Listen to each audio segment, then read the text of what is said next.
So we're going to start with the rapid fire round. The first one is, at what age do you want to retire? 75. Favorite color? Blue, purple, green, pink, lot. What time of day are you most inspired? Maybe mornings? How many hours of sleep can you survive on? 3. The city in which the best kiss of your life happened? San Francisco. My husband would be insulted if I said Pick one, Mark Zuckerberg or Elon Musk. Mark Zuckerberg. Okay. The biggest mistake of your career? Going places where my strengths were valued and my values weren't shared. How do you relax? Tennis and shopping. How many cups of coffee do you drink per day? Like 3 in the morning, and then I switched to something else. A habit of yours that you dislike? Interrupting other people. The most valuable skill you've learned in life? It all works out as it's meant to. Your favorite Netflix show? Never have I ever. The last movie that had a good impression on you? Creed 3. The last song you've been listening to? My all-time favorite song is Walk on Water. All right, so that's the end of the rapid fire round. We're going to go on to the longer questions now, which you can answer with as much ease and time as you like. The first one is, so to a new entrepreneur who's starting their journey, what tips will you give them for sustaining their entrepreneurial voyage? So I think the most important thing to sustain your entrepreneurial voyage is remembering 2 things. Number one, it's never a single choice. Often the pressure on entrepreneurs is like, you have to choose once and you have to be perfect. But being an entrepreneur is a constant journey of choices. You're going to have 1,000, 100,000 choices between you and success. So take the pressure off the first choice. Just get started. That's my first one. My second one is probably pay attention to who you want in your boat. Often entrepreneurs feel pretty lonely because you're doing it alone.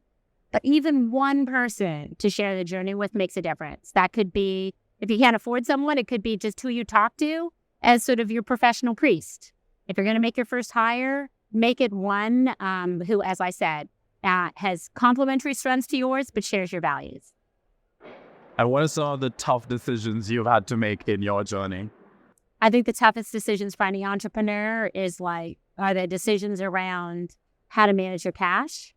Often it makes painful decisions around, businesses to stop. Even if you believe they're great, they may not be great for now. You have to constrain your focus.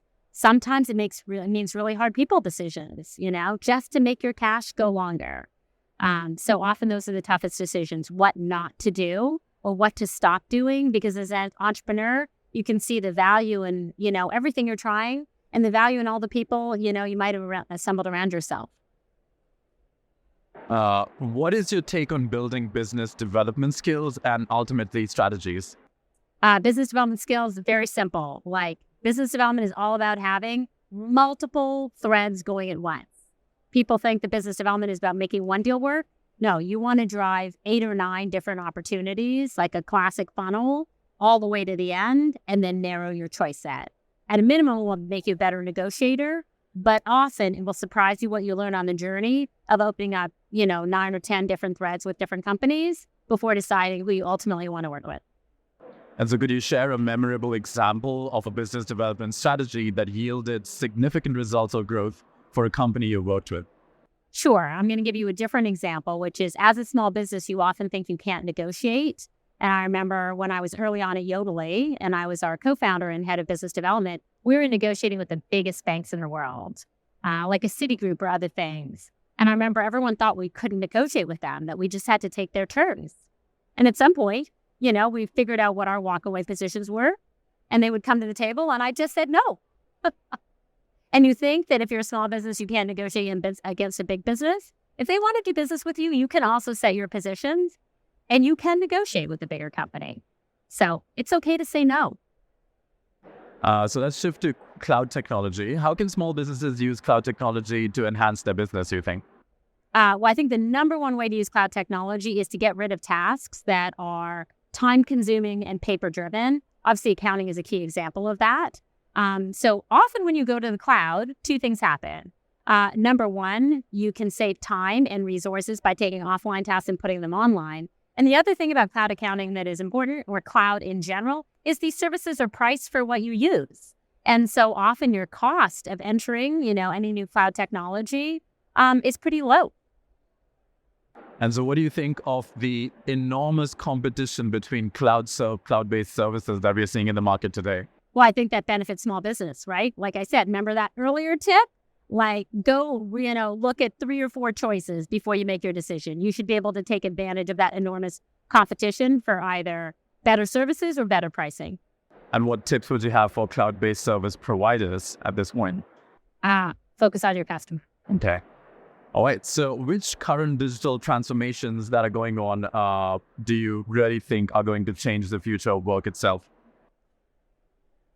Of course, I think that small businesses bringing all of their cash management online is going to change the world, because small businesses power the world.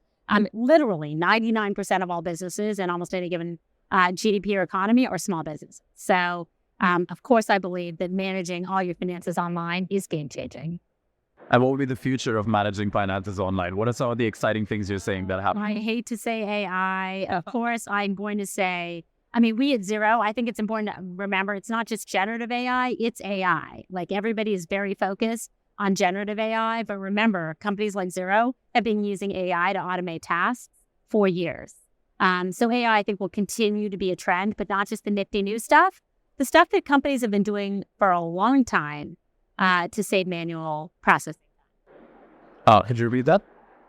I say including the AI that companies have been doing for a long time to keep automating manual tasks. Mm-hmm. Okay.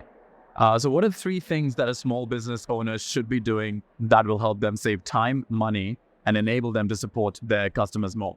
Okay. Number 1, manage your cash in very actively. A lot of small businesses think they're profitable, but their cash books don't reflect it because they're not good, at example, at invoicing and collecting money. Like when small businesses are trying to stay alive, the number 1 thing you can do is maximize your cash in and manage it, right? Like get your invoices out faster. Use tools like Xero to manage and close that gap between invoicing and payments, right? That is like cash in is the lifeblood of a small business. It's literally cash management. That's sort of like number 1. Number 2, and it's obvious, know your customer, right? Small businesses survive because they offer a valuable service to their customers. So, I'm always like, just understand what your customers need from you and say, just completely focused on why they love you and do more of that. And the third one, is there another one? Is there another one? I think as a small business, you have to learn what to say no to. By the way, that's the same problem that big businesses have. Focus, focus, focus. I understand all entrepreneurs, myself included, are optimists, and we live for all the future things we could do. But when you're a small business, you have to decide what to do today. Quite frankly, that's not that different from a big business to add the most value. Do you have a story around a particular small business that you're pretty excited about? The board list. I'm the founder of a small talent startup that we started 8 years ago. We're the classic small business. We've raised only a Series seed and try to be mission-driven in terms of opening up opportunity for all the world's diverse leaders to make their way to boards and help them perform better. We stayed very focused on the niche of kind of just solving board diversity in order to drive better outcomes. And of course, it's the thing I'm passionate about, because I'm passionate about making sure that boards perform better for all their constituents. And we know that diverse talent helps solve that. Okay, so the last question for you is of a personal kind. What would you be doing in your life if not this right now? What would I be doing?